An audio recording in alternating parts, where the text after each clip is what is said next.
Please give it up for Elizabeth Roberts, ladies and gentlemen.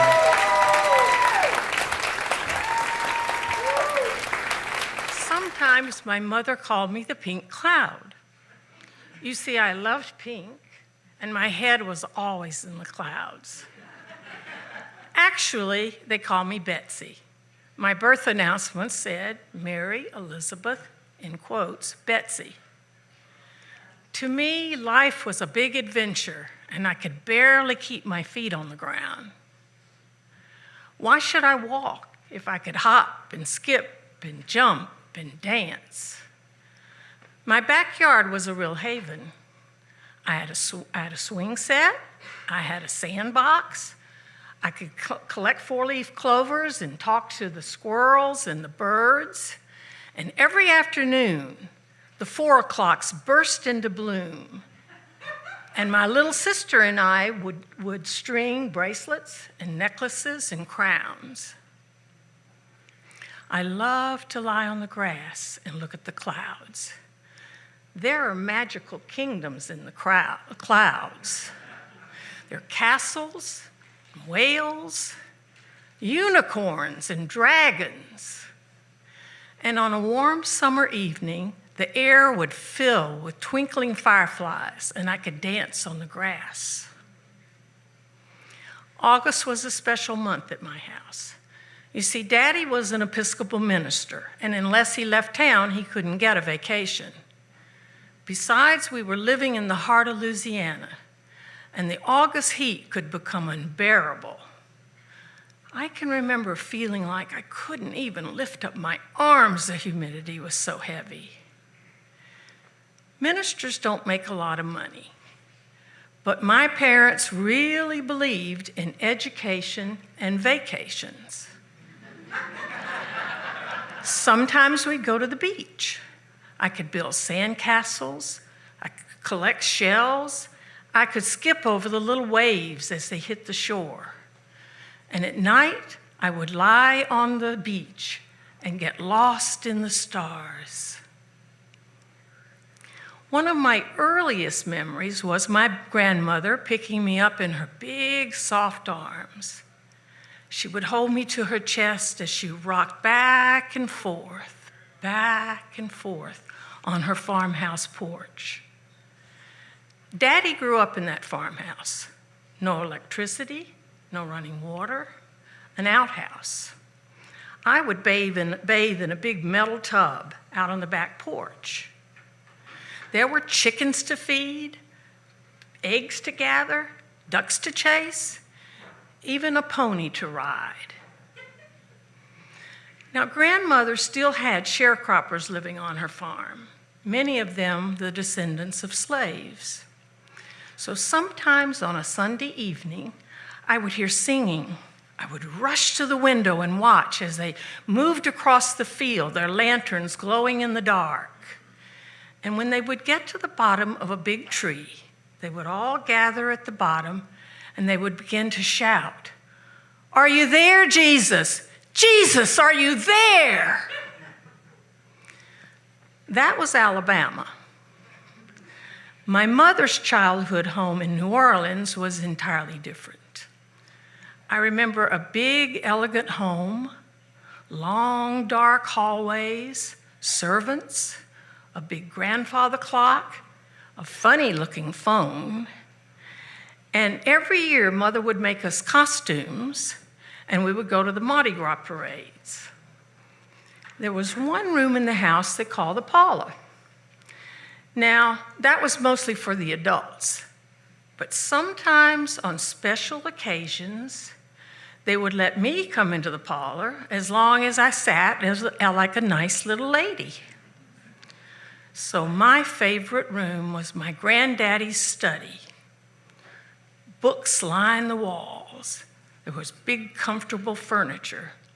And best of all, there was a bay window with a built-in seat where I could stretch out and play with my imagination. And so, by living on my pink cloud, I drifted through my early childhood years, full of optimism and joy, totally oblivious to anything but the good in my life. I loved everyone and everything. Both of my parents were well educated. My mother having gone to New York in the 20s to get her master's degree at Columbia. So from the beginning, there were great expectations placed on me to fulfill their hopes, their dreams, to be the kind of person they thought I should be. Even college really wasn't my idea, it was expected. And being a preacher's kid wasn't easy either. To my daddy, life was black or white, good or bad. There were no gray areas. In high school, there was a little horse racing track near my home, and my friends would invite me to go. But Daddy always said I couldn't go because I must live my life as an example for others. Even society had its ideas of what the proper Southern belle should be. What I hadn't realized was that my hopes, my dreams, even my beliefs were all being controlled from the outside. What I did know was that I had to find a way to live my own life, and yet I didn't want to disappoint my parents, so it got a little tricky, and I wasn't always good at it. One time, we went on a vacation to Yellowstone. We stayed in these little rustic cabins out in the woods. About dusk one evening, my older sister and I decided that we were going to go to the bathhouse. Well, she stayed on the trail, but I decided to cut between two cabins, and bam, I ran smack dab into the chest of a big bear. Well, he looked at me. I looked at him. He went this way, I went that way.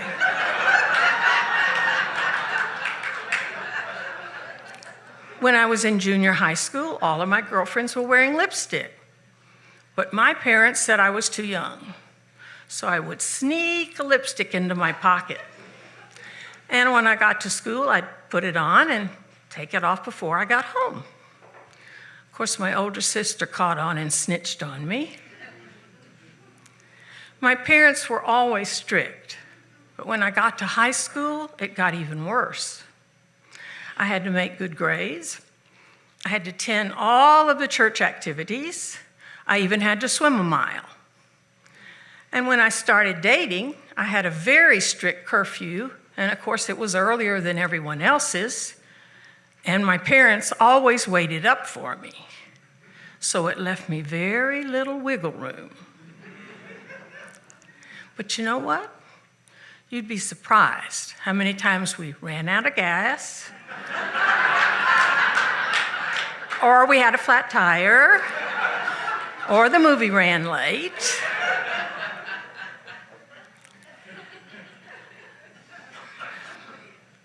I have lost my train of thought, forgive me. So I just finished high school, didn't I? Okay. So I had to find some way to live my own life. And then I married a naval officer, the son of an admiral. And once again, I had to be the person that everyone else thought I should be. On one hand, he would go to sea, that was his duty. My duty was to be the good military wife and raise my children alone without complaint. Now, I loved being a mother, but we moved constantly, and I never even had family around to help. And the hardest part was that I had to hide his drinking problem. And then we moved to Hawaii, and I began to live a split life. On one hand, I could be the perfect naval officer's wife. On the other hand, I would start living my own life. I was blessed to be befriended by many of the local Hawaiians. One big, beautiful grandmother type taught my daughter and me to hula. I learned to play the ukulele. I learned to scuba dive. Flowers were everywhere, and there were luau's. Luau's was singing and dancing. Some of my other Hawaiian friends would take me deep within the island, and by holding on to long vines, we would lower ourselves slowly down a steep cliff to a beautiful stream. And we would hike back to this beautiful water hole fed by the waterfall. You guys are great. Thank you. I'm going to take you everywhere. And then came the Vietnam War, and my husband's ship was off to fight the war. By the time he returned, I knew something had to change. We stayed together a few more years and we went through counseling, but he was unable to face his drinking. And so my marriage was over. And suddenly, I felt this tremendous burden lifting off of my shoulders. At last, I was free to control my life from the inside. Having been brought up in the church, I'd always been told what I should believe. But now I could discover what I believed. By this time, I was living in Southern California in the 70s.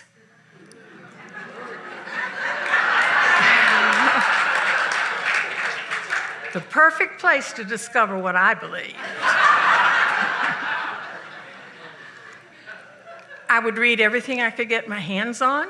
I talked to anyone who would listen, and so my spiritual journey began. In the meantime, I met and married the love of my life. I earned several more advanced degrees and moved to the mountains of western North Carolina. Teaching kindergarten had always been one of my passions. So I took a job in a little co-op school where I could really teach. We learned to read out under the trees. We celebrated all the ethnic holidays, which gave me a chance to teach them about other people and other cultures. We grew our own vegetable garden. We went on a field trip every week. And we exercised and meditated every morning. I truly loved that job, but my paycheck was too small. So I went back to school and became a psychologist. I even traded the name Betsy for my real name, Elizabeth. After all, I was almost 50 years old. For 16 years, I worked as a psychologist in the schools. But my desire to do spiritual work became almost overwhelming. So I saved up my leave days, and a week before my actual retirement date, I was back at school again.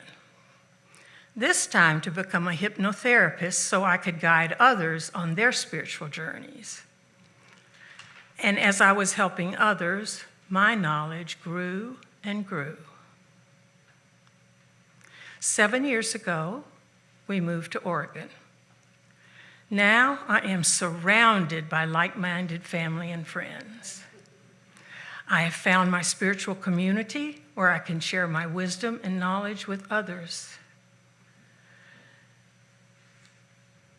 Life has come full circle. Every day, I strive to find the innocence and joy of that little girl, Betsy, again.